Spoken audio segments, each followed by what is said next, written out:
방구석 체육TV의 강철팔 곰쌤입니다. 자, 우리가 지난 시간까지는 청소년 체조에 대해서 배웠어요. 연습하고 또 집에서 동영상도 촬영했을 거라고 생각이 듭니다. 자, 이번 시간에는 집에서 할 수 있는 방구석 체육TV에 걸맞는 집에서 할 수 있는 근력 운동에 대해서 배울 거예요. 근력 운동은 근력 운동 생각해보면 어려울 수 있는데 간단해요. 몸에 있는 근육을 이용한 운동이라고 보면 됩니다. 근육 운동을 하면 뭐가 좋아지죠? 선생님처럼 근육이 울그락불그락해지지 않아요. 여러분들은 좀 더 몸이 건강해지고 그 다음에 탄력도 붙고 또 일상생활에서 필요한 근력을 키움으로써 같은 일을 해도 더 쉽게 할 수 있는 효과가 있어요. 또한 근육은 여러분들이 기초대사량이라는 몸에 가만히만 있어도 사용되는 칼로리가 높아져서 기초대사량을 키워놓으면 체중 조절에도 조금 더 편하게 체중 조절을 할 수가 있습니다. 그래서 이번 시간에는 체중 관리에 대해서 배우는 게 아니라 체중 관리가 아니라 체력 관리에 대해서 배워보는 시간을 갖도록 할 겁니다. 자, 건강과 체력 관리에 대해서 배워보는 시간 가질 거예요. 이번 시간에는 이론 수업으로만 진행되니까 부담 갖지 말고 이론 수업 편안하게 들을 수 있도록 합니다. 자, 오늘의 학습 목표는 우선은 건강이란 무엇인지에 대해서 알아야겠죠. 건강. 두 번째로는 체력이란 무엇인지. 세 번째로는 그 체력들이 어떤 체력과 그 체력 요소가 무엇이 있는지에 대해서 배워보는 시간을 갖도록 하겠습니다. 자, 건강이란 무엇일까요? 건강. 여러분들이 건강이라고 생각하면 퍼뜩 떠오르는 게 뭐가 있어요? 뭐 선생님처럼 그냥 신체적으로다가 건강하다. 감기가 잘 걸리지 않는다? 뭐 무좀이 없다. 비듬이 없다. 배가 자주 안 아픈다. 머리가 자주 아프지 않다. 이렇게 그냥 기본적인 신체가 건강한 거, 그게 바로 건강하다라는 생각이 번쩍 들 거예요. 근데 우리가 요즘에 WHO 뉴스에서 많이 나온 WHO 세계보건기구에서는 건강을 단지 질병이 없거나 신체가 허약하지 않은 상태를 뜻하는 것이 아니라 신체적, 정신적, 사회적으로 평안한 상태라고 했어요. 신체적인 건강은 이해하겠어요. 정신적 건강이 뭘까요? 정신적으로 건전한 생각도 많이 하고 그 다음에 주변에 길 가다 쓰레기가 있으면 쓰레기도 줍고 어르신들이 무거운 물건을 들고 가시면 들여다 드리기도 하고 그렇게 정신적으로 올바른 생각을 많이 하는 것, 그것이 정신적으로 건강하다고 생각할 수도 있어요.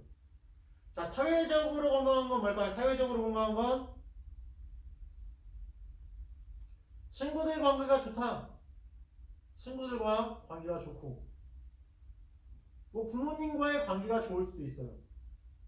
또한 주변 같은 아파트 라인에 계신 어르신들한테 인사도 잘하고 학원이라든지 학원 선생님들과의 관계도 좋고 그런 사회적 관계까지 좋은 거를 신체적, 정신적, 사회적으로 건강한 상태라고 할 수 있습니다. 자, 다음으로는 체력이란 무엇인지에 대해서 배워볼게요. 체력이란 우리가 체력 흔하게 생각하면 체력? 너 체력이 좋아 이러면은 우리가 그냥 흔하게 생각하는 체력이 좋다는 거는 체육 시간에 열심히 오랫동안 뛸 수 있다 이 정도로만 생각하는데 체력은 우리가 일상생활이나 운동을 할 때 우리 몸이 적극적으로 활동할 수 있는 능력을 체력이라고 해요. 무슨 말이냐면은 체육 시간에는 당연히 적극적으로 하는 거 당연히 체력이 좋다고 할 수 있겠죠. 근데 일상생활 예를 들면은 우리가 버스가 놓칠 것 같아. 저기 멀리 보여. 미친듯이 달려가. 겨우 잡았어. 다른 사람들은 못 잡았어. 내가 체력이 좋은 거야. 아니면은 놀이공원을 갔는데 친구들은 지쳤어 벌써 그만 집에 가지. 근데 나는 앞으로 한두 개는 더 탈 수 있을 것 같아. 그렇게 체력이 좋다라고 할 수가 있는 거예요. 이해했죠? 자, 그럼 체력의 구성 요소는 어떻게 될까요? 체력의 구성 요소.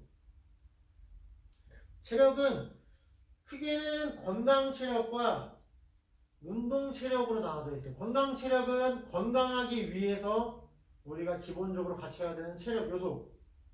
운동 체력은 운동을 잘하기 위한 체력 요소라고 보면 돼요. 근데 결국에는 이 두 가지가 거의 서로가 필요해요. 자, 그래서 건강 체력 요소의 첫 번째 근력에 대해서 배울 거예요. 근력. 우리가 흔히 말하는 와, 얘 힘이 세. 팔 씨름을 잘해. 그럼 힘이 세 이러죠. 그게 근력이에요.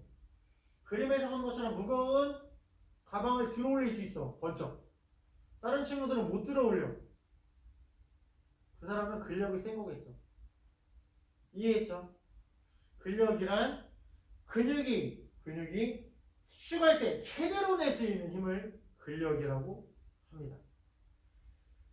자, 건강 체력 요소의 두 번째 근지구력이에요. 근지구력 뭘까요? 근지구력 말 그대로 근육이 지속적으로 낼 수 있는 힘이에요.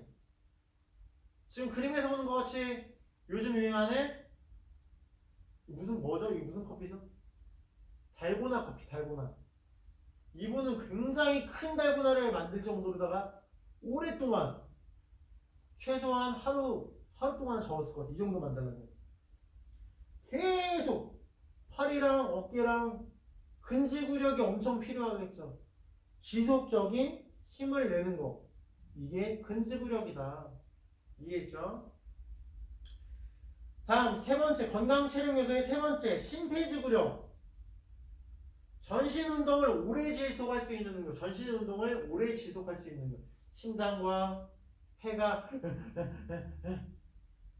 이렇게 심하게 호흡이 가빠지는 운동들이 대부분 전신 운동이에요. 그림에서 보는 조깅, 러닝은 다리만 운동되는 거 아니에요? 아니에요. 팔도 쓰고 여러분들이 다리를 밀기 위해서는 엉덩이 근육, 허리 근육, 복근 근육까지 모든 근육을 다 쓰는 전신 운동이에요.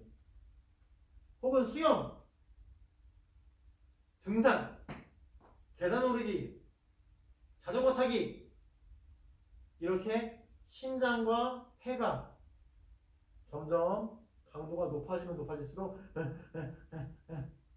하는 운동들, 전신 운동을 오래 지속할 수 있는 능력을 심폐지구력이라고 합니다.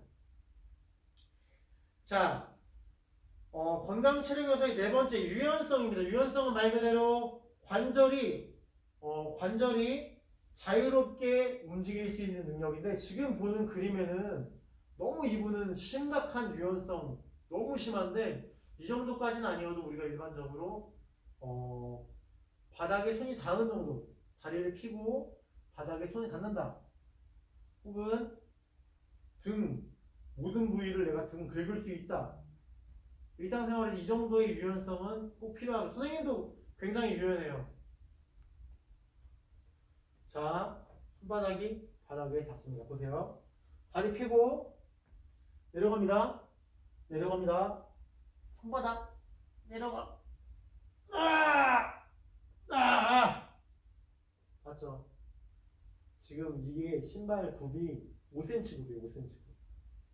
더 닿을 수 있었는데 손바닥밖에 못 닿는데 원래는 팔꿈치도 닿아요. 이렇게 유연성, 관절을 자유롭게 움직일 수 있는 능력을 유연성이라고 합니다. 자, 건강 체력 요소의 다섯 번째 마지막 다섯 번째는 앞에 나온 네 가지랑은 좀 달라요. 신체 능력이라고 보기보다는 신체를 어떻게 구성하는지 신체 조성이라고 하는데 우리가 많이 봤을 거예요.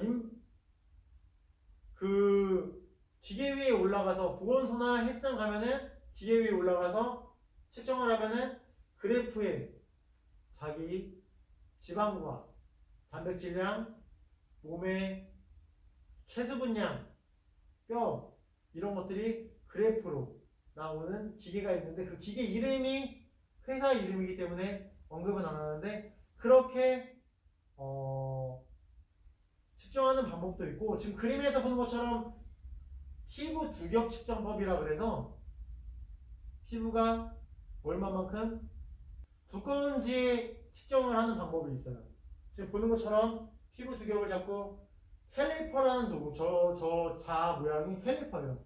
캘리퍼라는 도구로 얼마만큼 몇 센치로 이루어져 있는지 측정을 하고 그게 체지방률을 환산하는 방법으로 측정하는 방법이 있습니다.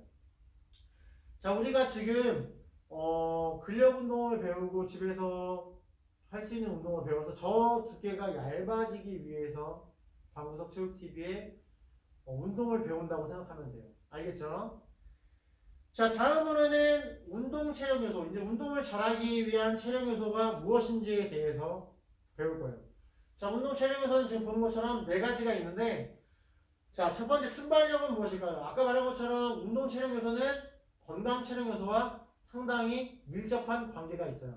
순발력은 근력과 관계가 있는데, 순발력은 순간적으로 낼 수 있는 힘, 순간에 큰 힘을 낼 수 있는 능력인데 지금 보는 장미란 선수 그림처럼 장미란 선수가 바닥에 있는 역도 바벨을 들어 올려서 머리 위까지 들어 올리는데 시간이 굉장히 짧아요.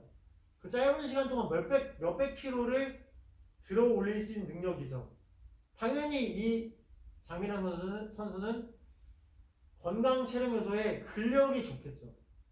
근력은 그 힘을 최대로 낼 수 있는 힘이라고 하면은 이 순발력은 그 최대로 낼 수 있는 힘을 얼마만큼 짧은 시간 내에 최대의 힘을 낼 수 있느냐 이 능력을 말하는 거예요. 우리가 예를 들면은 멀리뛰기 순간 박 차고 올라갈 때 그 짧은 시간에 얼마만큼 센 힘을 주느냐 공을 찰 때 짧은 시간 내에 얼마나 세게 이런 것들이 모두 순발력에 포함되는 거예요. 당연히 아까 말한 것처럼 근력이 좋아야 순발력도 좋다.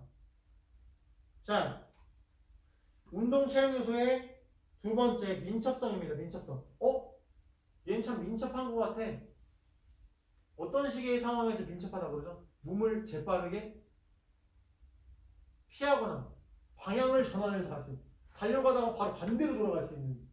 축구에 보면은 상대방을 제끼기 위해서 몸을 갑자기 틀죠. 그런 능력을 우리가 민첩성이라고 한다. 이해했죠? 자, 운동 체력 요소의 세 번째 평형성. 쉬워요. 평형성 알죠? 김연아 선수처럼 한 발로 오랫동안 있을 수 있는 능력. 몸의 평형 감각이 좋다라고 할 수 있죠. 평형성. 자, 운동 체력 요소의 마지막 협응성. 협응성은 지금 농구 레이업 장면이 나와 있는데요. 지금 손과 발이 다 다르게 움직이고 있죠. 우리가 운동할 때는 다 다르게 움직이는 동작들이 많죠. 운동할 때는 기본적으로 손과 발이 같이 움직이는 경우는 없어요. 배드민턴을 칠 때도 발은 달려가는데 손은 휘둘러야 되고 농구를 할 때도 농구 드리블을 해야 되는데 발은 뛰어가야 되고 이렇게 온 몸의 움직임들이 각각 움직이지만 그것들이 조화롭게 움직일 수 있는 능력이 협응성이라고 해요. 악기로 따지면 드럼 있죠. 드럼 왼발 오른발 왼손 오른손이 다 다르게 움직여요. 그런 것들이 조화롭게 이루어지는 게 협응성이 좋다라고 할 수 있습니다. 자, 건강과 체력 관리 첫 번째 시간을 가졌어요. 우리 앞으로 방에서 건강한 몸을 만들기 위해 체력 관리를 어떻게 해야 되는지에서 배우기 전에 이론 수업을 했는데 오늘은 건강이란 무엇인지, 체력이란 무엇인지, 또한 체력의 요소가 두 가지로 크게 나눠지는데 그 각각의 두 가지, 건강 체력 요소와 운동 체력 요소 이 두 가지의 각각의 요소들에 대해서도 배웠어요. 다음 시간에는 건강과 체력 관리에서 체력 관리를 하기 위해 어떤 과학적 원리를 이용해야 체력이 좋아지는지 또한 그런 체력 관리를 위한 프로그램은 어떻게 짜야 되는지 그거에 대해서 배울 거예요. 다음 시간까지 본인의 체력이 어느 체력이 좋은지에 대해서 한번 숙지해보는 시간 가졌으면 좋겠습니다. 자, 다음 시간에 만나요. 빠염.